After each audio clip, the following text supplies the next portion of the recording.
civil liberties that has accompanied every major war in the history of more or less every major state, and certainly has been the case in the U.S. And so, as a matter of natural allies, we should begin to look very much to those who are already out against war and who have come out against concerted forms of government violence. For similar reasons, I think it's vitally important for libertarians to prioritize and to emphasize the struggle against police brutality, police abuses, and government policing itself. The first two are sort of the easy part that a lot of people are willing to sign on for. Nobody likes anything that they're willing to call police brutality. But of course there's a question of who's actually getting out there to document it, who's actually getting out there to hold the police accountable. And right now there are two major groups. One group is libertarians, in places like Keene, and throughout New Hampshire and elsewhere in the country, but also radical leftists, particularly people involved with groups like Cop Watch in areas, places like the Bay Area and Los Angeles and other places where anarchist, anti-authoritarian leftism is very strong. And I think it's also vital that the analysis itself not just apply to the obvious things, not just to what you can easily call police brutality and excessive force and abuses of police power. So those are all problems, and those are all, the fact that police sort of make up their own rules as they go along is a major part of the problem, but the rules themselves are also a problem. When police go out and when they abduct nonviolent drug users off the streets, when they abduct sex workers off the streets who've been doing nothing other than providing desired service to willing customers, when they attack innocent people all across the country on the basis of no violation of individual rights, even if they behave exactly according to the book, and even if they behave in a way that's appears to be very sanitized and not beating, that is state violence. That is the violation of individual rights at a person-to-person level, and that is something that they have no right to do, and that we need to talk about serious grassroots alternatives to replace it. Now, in addition to things like government violence, we have government violence in the form of war, we have government violence in the form of policing. Finally, also on the trifecta of sort of government, core government violence is the violence of government borders.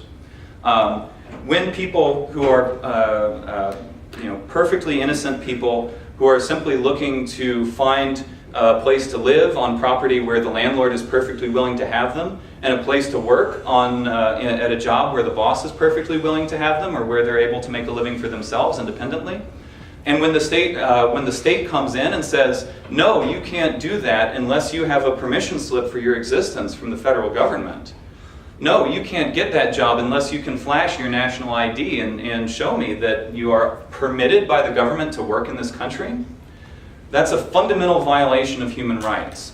It's violence against innocent people, and it's one of the largest and most invasive forms of state violence that we face every single day. Not just immigrants. What it does to immigrants is awful, but also to the rest of us, because the only way for them to enforce this is by subjecting everyone to the same documentation requirements, the same papers, please requests, the same I-9 forms and other forms of government surveillance, checkpoints, and monitoring.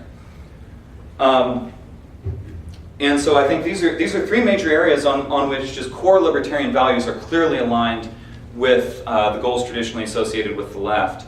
The one thing that is sort of moving a bit further afield that I want to deal with and talk a bit about is the question of the government involvement in the economy in particular. Obviously, government involvement in the economy is a core libertarian concern, but I think that a proper conception of libertarianism as a left-wing movement has to modify what we see as the nature of the problem and the nature of the solutions that are necessary.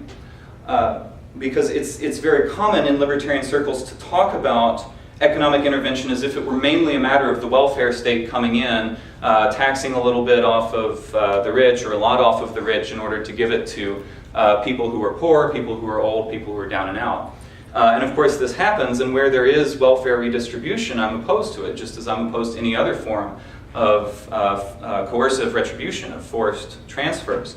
But if you look at the way that the economy as a whole works and what free markets genuinely mean, I think that it will become clear that this is actually a trickle in the stream, of a much larger stream of systematic government intervention. So when we think of ourselves, what we're advocating when we oppose economic intervention, I think it's key to think about ourselves as opposing not just social welfare, but also corporate welfare. And to think about not just worrying about like what sort of a handful of people on the bottom manage to chisel out for themselves, but what the people on the top manage to get transferred straight into their pockets every single day of every single year. And so what we should be advocating is free markets, yes, private property, yes, but not corporate capitalism. We often treat ourselves as if we are defenders of the socioeconomic status quo. If somebody has a big business that they're running, that this must be the sort of thing that libertarians must be out to defend against statist attacks. And of course I agree that if the state is trying to come after a big business, you should be on the side of the big business and not on the side of the state.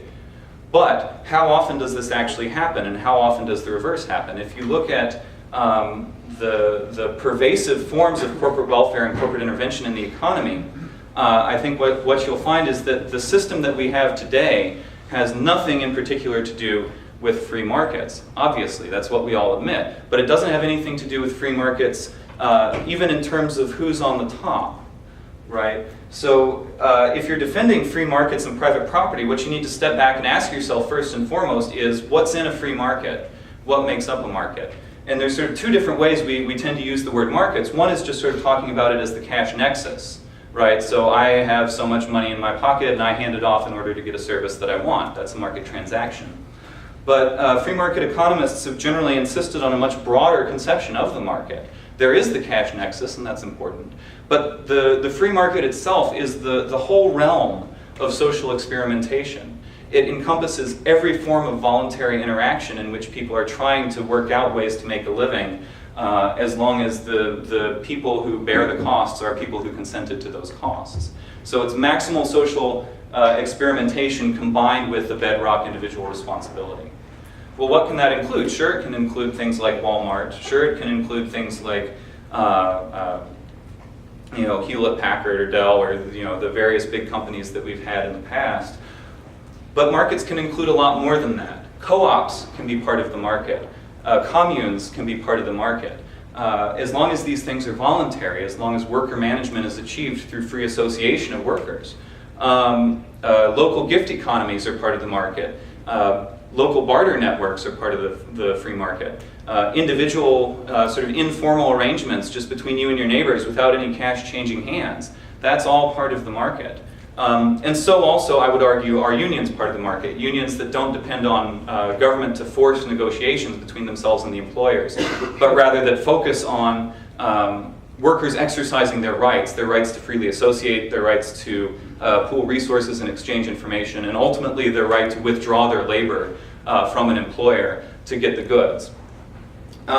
And so you have all these things that are sort of radical alternatives to corporate capitalism, grassroots alternatives to the prevailing economic status quo, in which corporations control sort of every major corner of our lives, with very few exceptions. Listening for about an hour, what is the part of corporate capitalism that you don't like? I'm not sure what that is. Right. Well, so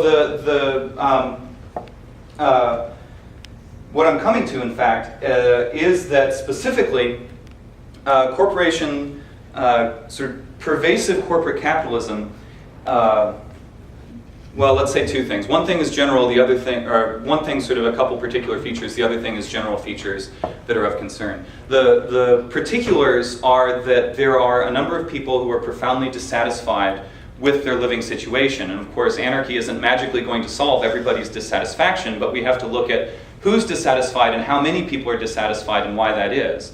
Under the current conditions, it's the case that most people who want to make a living have to work for a boss. It's not a matter of working for yourself. It's not a matter of working sort of horizontally with your fellow workers. That rather you have to rent out your labor in a corporate or other kind of hierarchical marketplace.